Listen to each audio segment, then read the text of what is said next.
Today's Toy Spot, we are having a look at the Hasbro Marvel Legends Infinite Series Build-A-Figure Collection Ultron. We're looking today at Marvel's Wasp. This is also the first figure that we're going to be having a look at in the series where we're going to build ourselves Ultron. And we usually start with a torso of some sort and spots, starting, of course, this video series no different, as we're going to be starting with Wasp. That includes the torso and lower underoos of Ultron. I acknowledge the fact that he's a robot, but I'm sure he still has robotic underoos. Back of the package, the other figures available would have been Ant-Man, Marvel's Wasp, Marvel's Bulldozer, Marvel's Tiger Shark, Grim Reaper, and Giant Man. Collect all 6 figures and you can build yourself the movie-inspired Ultron. A read-up says Janet Van Dyne flies and fights alongside Ant-Man, stinging evildoers with bioelectric blasts. That being said, Spot's going to take a break and get this opened up as we start the series looking at the Build-A-Figure Ultron. I'm going to take a break and come back. We're going to have a look at Marvel's Wasp. There's more anyway, guys. Don't go anywhere. Stay tuned. As we always do, the first thing we're going to have a look at is the accessory or the component that we're going to have for the Build-A-Figure. And in this case, oh, there goes Wasp. In this case, it is the torso and lower torso, or upper torso, lower torso of Ultron.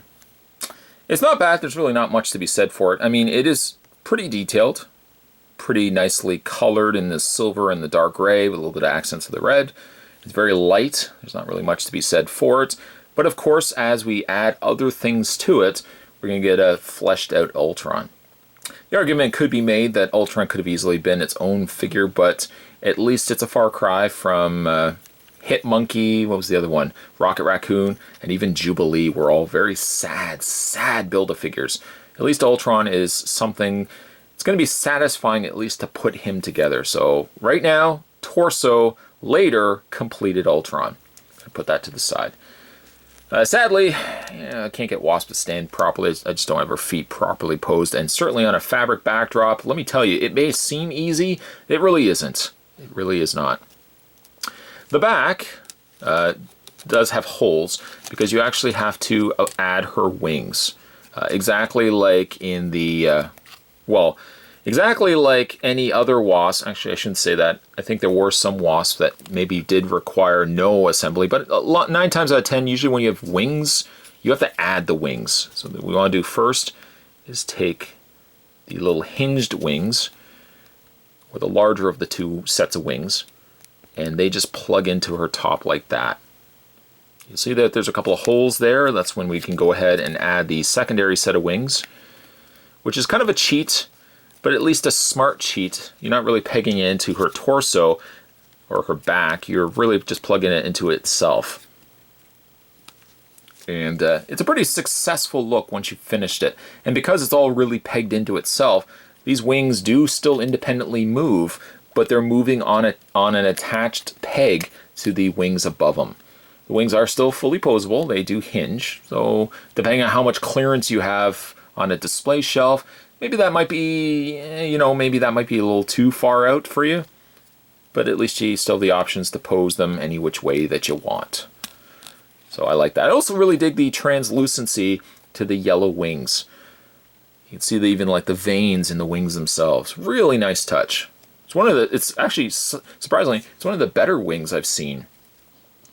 Surprisingly, one of the better wings he's seen segues itself also to the figure, which surprisingly is also one of the better Wasps I've seen in figure form.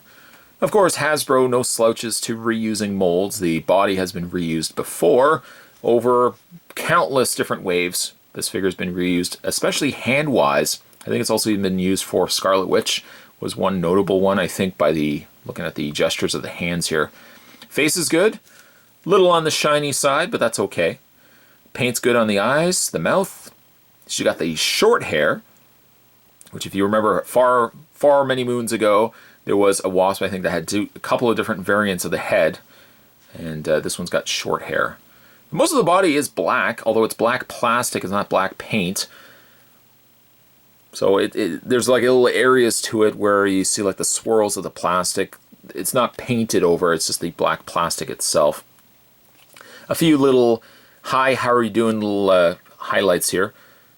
There's a gold outline around the bottoms of her feet. And other than just the chest area, the inside of her hands are also this gold, kind of yellowish gold plastic. So again, really, it helps to deliver not just a black figure, but something just to break it up so it's not just that you're looking at. In the way of her posability, a standard posable figure is Wasp here. She does have not only a ball joint in the head, but also the neck itself is hinging. So there's a hinge and the ball joint at the top there. Shoulders hinge out like that. You also can rotate the arms all the way around, obstructed a little bit by the wings, of course. She does have a hinge in the elbow. Also a rotation back and forth on the forearm, a hinge in the hand, which also allows the hand to rotate all the way around. She doesn't have a crunch per se, but she does have a ball joint at the top of the torso. And as for your legs, she's got the newer articulation, luckily, so the legs don't have to worry about rotating them to hinge them forward, rotating them out to hinge them out. She just automatically does that. Top of the thigh cut allows for a swivel. She's got a double hinge knee. And finally, a hinge and pivot point in the foot. Truthfully, Spot never really has picked up many Wasp figures. She's like one of those Avengers where, yeah, she's kind of like Vision for me. Nice that Vision is there, but really he's not somebody that I've ever really kind of jumped towards. Like he's okay. I think they were both characters in the Avengers West Coast, I think. But yeah, an okay character ends up being a pretty cool looking figure. It's one of the better female figures to date from Marvel Legends. But I would put it right up there with like the Black Cat and Scarlet Witch at some notable real high points when it comes to female figures. Sometimes female figures don't always deliver well, but I think Wasp here delivers quite well. Today's Toy Spot, we were having a look at the first figure from a series of reviews heading your way. We're building Ultron, and the first figure we were having a look at is Wasp.